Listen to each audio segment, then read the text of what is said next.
Cerita rakyat dari Aceh, berjudul Kisah Banta Barensyah. Pada zaman dahulu kala, terdapat sebuah dusun terpencil di Nanggro, Aceh Darussalam. Di dusun tersebut, hiduplah seorang janda dengan anak lelakinya yang bernama Banta Barensyah. Banta merupakan anak yang rajin. Ia mahir bermain suling. Ibu dan Banta tinggal di sebuah gubuk bambu sederhana. Atapnya menggunakan ilalang, alasnya menggunakan dedaunan. Mirisnya, gubuk bambu itu sudah hampir roboh. Saat hujan turun, gubuk itu tidak bisa dijadikan tempat berlindung karena air hujan akan masuk ke dalam gubuk itu. Sebenarnya, bangunan gubuk bambu itu sudah tidak layak untuk ditinggali lagi. Namun, Ibu dan Banta tidak bisa berbuat apapun, karena hanya gubuk itu yang mereka punya.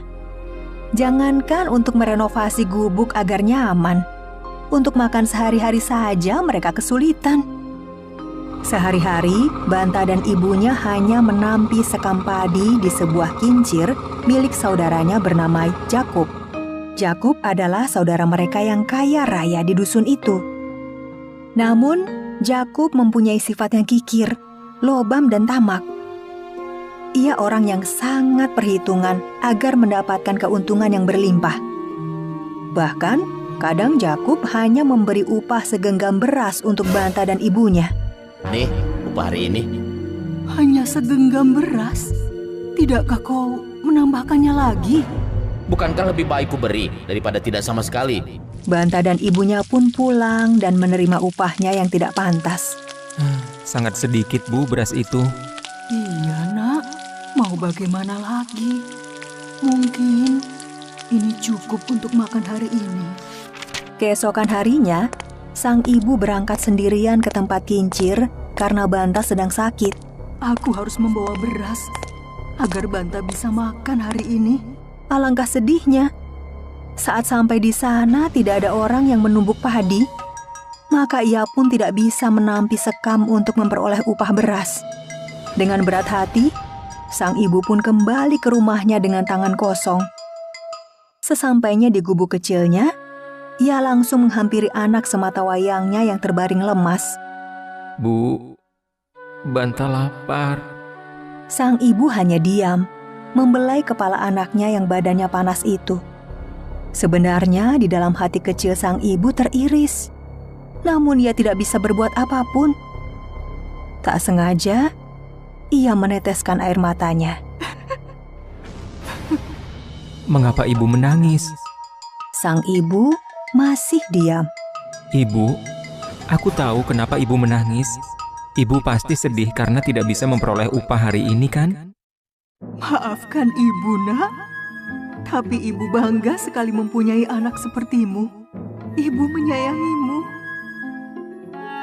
Dengan badan yang lemas, seakan mendapatkan semangat, Banta tiba-tiba berdiri dan meminta izin untuk pergi ke rumah Jakub.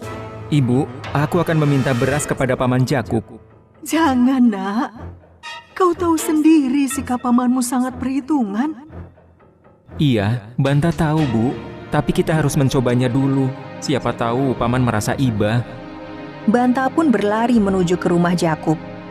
Saat baru sampai di pekarangan rumahnya, ia mendengar teriakan. Hai, anak orang miskin. Pasti kau mau mengemis di sini. Pergi. Paman, tolong bantulah kami. Berilah kami segenggam beras saja. Kami sangat lapar. Aku tidak peduli dengan kau. Dengan perasaan yang kesal, Banta pun terpaksa kembali ke gubuknya. Namun saat di perjalanan pulang, ia mendengar kabar dari seorang warga bahwa raja negeri yang tidak jauh dari sini sedang mengadakan sayembara. Sang raja mempunyai putri yang sangat cantik. Namanya Putri Terusmata. Semua pemuda pasti terpana melihat kecantikannya. Sudah banyak pangeran ingin meminangnya, tapi sang putri belum menerimanya satupun. Katanya sang Putri Terusmata hanya akan menerima lamaran pemuda yang bisa mencarikan pakaian yang terbuat dari emas dan suasa.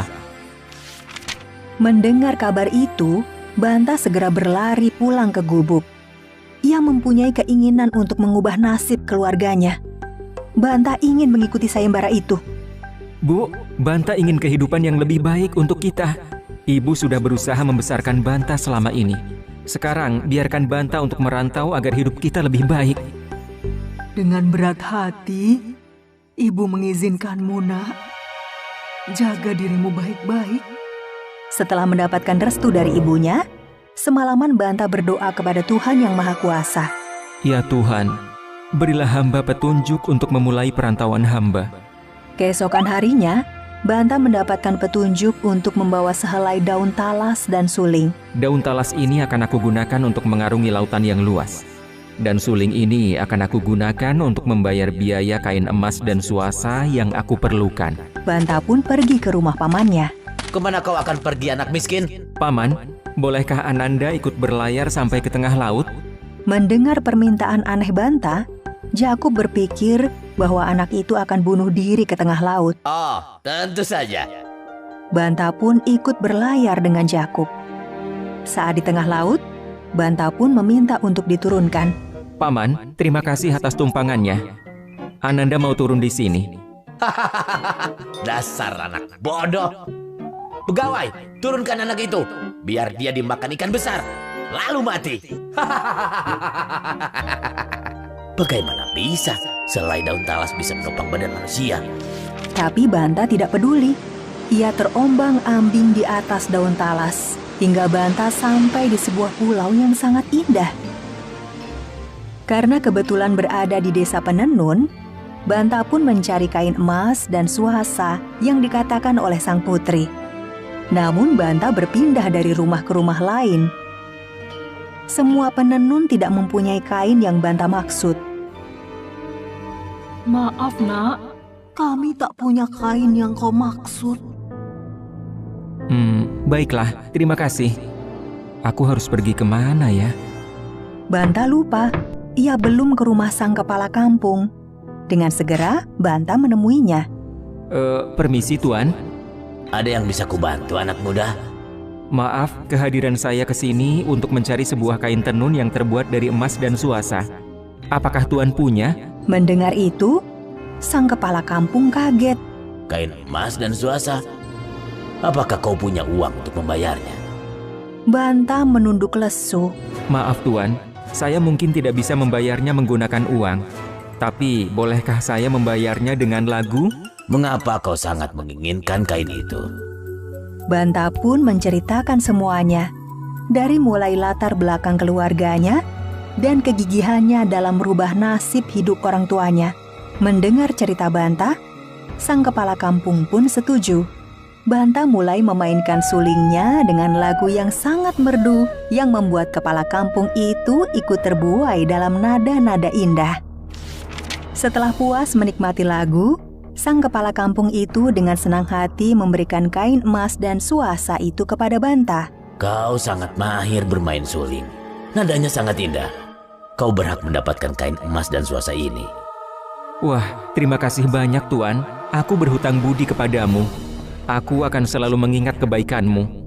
Setelah mendapatkan kain emas dan suasa tersebut, Banta pun pamit ke kepala kampung. Kemudian ia kembali mengarungi lautan luas menggunakan talas sakti menuju ke kampung halamannya. Banta sangat tidak sabar memberikan kabar gembira itu kepada ibunya. Di tengah laut, Banta bertemu dengan Jakub yang baru saja pulang berlayar dari negeri lain. Jakub melihat Banta yang membawa kain emas itu pun mendapatkan ide. Hai Banta, bertemu lagi kita. Naiklah ke kapalku. Kau ingin pulang ke rumah juga kan? Baiklah Paman. Namun, nasib malang itu menimpa Banta. Di atas kapal, Jakub malah merampas kain emas dan suasa yang Banta dapatkan dengan susah payah. Lalu Banta dibuang ke laut. Sementara itu, Banta terombang-ambing di tengah laut hingga ia terdampar di sebuah pantai dan ditemukan oleh suami istri nelayan. Malang sekali anak ini. Iya, sebaiknya kita bawa pulang dan anggap dia seperti anak kita sendiri saja sampai ia pulih. Seiring berkembangnya waktu, Banta sudah pulih dan ia berpamitan dengan bapak dan ibu nelayan yang telah menolongnya. Saya harus pulang Pak, Bu. Terima kasih banyak karena kalian sudah menolongku. Dengan senang hati, Nak. Berhati-hatilah. Banta pun menggelar tala saktinya dan ia mengarungi lautan menuju kampung halaman dan menemui ibunya. Ibu, maafkan Banta. Sebenarnya Banta telah berhasil mendapatkan kain itu, tapi Paman Jakub merampasnya. Sudahlah sayang, tak apa. Barangkali belum takdirmu untuk mempersunting putri raja.